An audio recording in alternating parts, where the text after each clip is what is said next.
20, do 20 ao 21, nós vamos observar aqui nas palavras de Jesus Cristo, quando o nosso Senhor, ele fez a sua oração sacerdotal ao Pai. Ele clamando agora, orando pelos seus discípulos. E todos nós que somos discípulos de Jesus, vamos prosseguir, não pare na sua caminhada. Cumpra o propósito que Deus te chamou.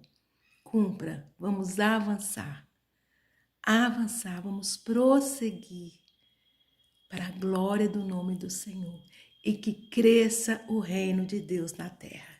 Cresça o reino de Deus na terra. Amém? Então vamos iniciar. Evangelho de João 17, 20 diz assim: Não rogo somente por estes, mas também por aqueles que vierem a crer em mim, por intermédio da sua palavra, a fim de que todos sejam um, e como és tu, ó Pai, em mim e eu em ti, também sejam eles em nós, para que o mundo creia que tu me enviastes. Aqui Jesus, ele está falando que ele não está, rogando a Deus somente por aqueles que estavam com ele ali naquele momento. Não é somente para os discípulos deles que estavam ali, que ele pede para santificar, que ele pede para que livre do mal. Mas quando ele termina, ele fala, não rogo somente por estes, mas por todos aqueles que ainda vierem a crer em mim. Então, aqui nesta palavra, Jesus Cristo, ele incluiu a mim e a você.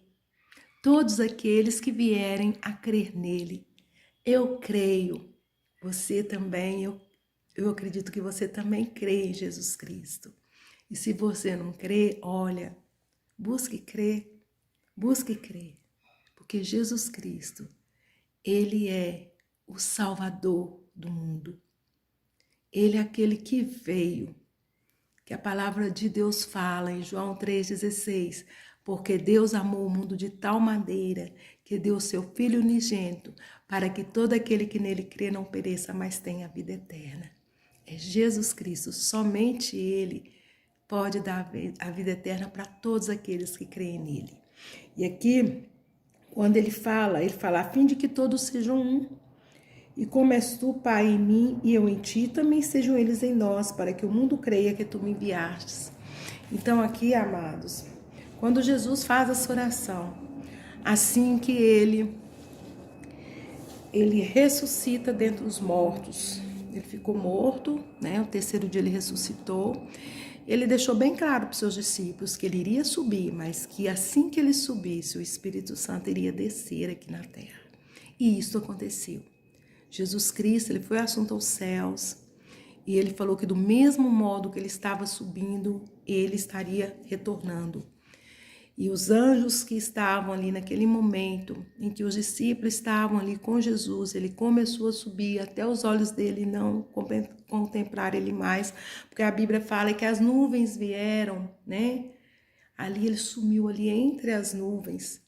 E aí apareceram dois anjos e falaram, olha, esse Jesus que vocês estão vendo subir é o mesmo que um dia irá voltar. Então Jesus está para voltar à terra. Ele estará arrebatando a igreja dele aqui na terra. Os filhos de Deus, os salvos em Cristo serão arrebatados. E amados, aqui, a oração dele é que venhamos ser um. E essa oração vai se cumprir quando Jesus ressuscita e quando o Espírito Santo ele vem para a terra. A gente vai observar ali em Atos 1, e tudo isso que eu estou falando para vocês, e também o momento em que os discípulos, eles estão ali, e Jesus sobe, e o momento também que o Espírito Santo, ele vem sobre a terra. Então, quando vamos para Atos 2, vai falar a descida do Espírito Santo, quando o Espírito Santo vem. Aqui em 4 fala, todos ficaram cheios do Espírito Santo e passaram a falar em outras línguas, segundo o Espírito lhes concedia que falassem.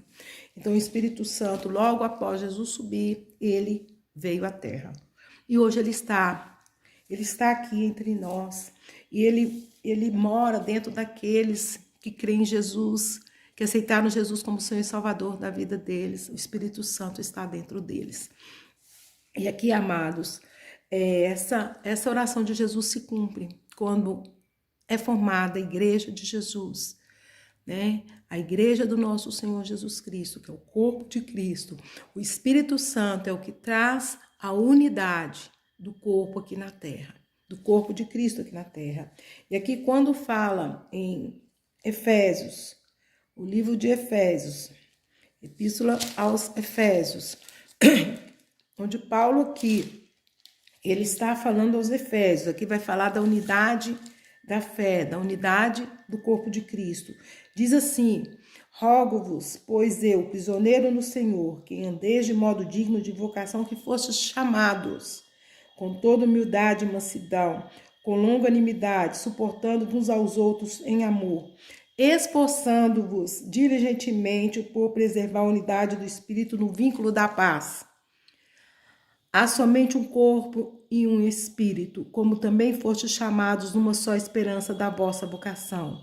Há um só Senhor, uma só fé, um só batismo, um só Deus e Pai de todos, o qual é sobre todos, age por meio de todos e está em todos. Então, Deus, ele se faz presente nas nossas vidas, através do Espírito Santo. Porque Jesus, ele deixa bem claro que ele e o Pai, eles são um. E é o Espírito Santo que traz a unidade deles aqui com a igreja. E aqui, amados, nós nos tornamos um em Cristo a partir do momento que nós permitimos que esta unidade, o Espírito Santo, nós permitimos, aqui quando fala, nós preservamos o vínculo, nós preservamos a unidade do Espírito no vínculo da paz. Porque aquilo que nos une é maior. Aquilo que nos une é Jesus Cristo, ele nos une. É o Espírito Santo que traz essa unidade entre nós. Mas cabe a nós fazermos o que está escrito aqui, esforçando-vos diligentemente, quer dizer, nós precisamos nos esforçar diligentemente, com propósito, com objetivo, diligentemente.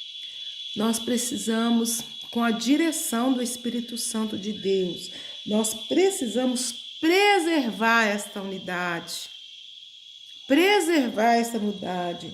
E aqui fala do Espírito no vínculo da paz. Então, amados, a paz precisa estar entre nós. E como que essa paz ela vai permanecer entre nós? Quando nós suportamos uns aos outros. Aqui fala, com toda humildade, mansidão, com longanimidade, nós devemos o quê? Suportar uns aos outros em amor. O que significa isso? Significa, amados, que nós não somos iguais. Se você for observar, numa família, os irmãos, eles são bem diferentes. Os próprios pais falam. Então, se nós pegarmos aí 3 irmãos, cada um diferente do outro, cada um vai agir de uma forma diferente do outro. E não haverá os irmãos, ainda que sejam gêmeos. Eu tenho irmãos gêmeos, eles se parecem muito. No princípio, a gente nem conseguia separar um do outro, mas eles são diferentes nas suas atitudes. Então, esse suportar significa que mesmo que a atitude do meu irmão, mesmo que a atitude ali do meu esposo, porque o esposo também, a palavra fala que nós devemos ser uma só carne. Mesmo que as atitudes não me agrade, mesmo que eu não concorde, todavia eu preciso aprender a respeitar e não entrarmos em dissensão para tirar de nós a paz. para ficarmos brigando um com o outro, discutindo um com o outro, gritando um com o outro. Precisamos buscar a paz. Precisamos nos esforçar para que esta paz ela esteja entre nós. Nós não podemos, nós precisamos preservar a paz. Ainda que eu não concorde, ainda que eu não aceite, mas eu vou suportar. Eu vou suportar o meu irmão em Cristo, eu vou suportar os meus irmãos aí de sangue, né? Filhos do mesmo pai, do mesmo mãe. Eu vou suportar o meu esposo e vice-versa. O cônjuge, um suporta o outro. Por quê? Porque a paz de Deus deve estar entre nós. A paz de Deus deve estar dentro do nosso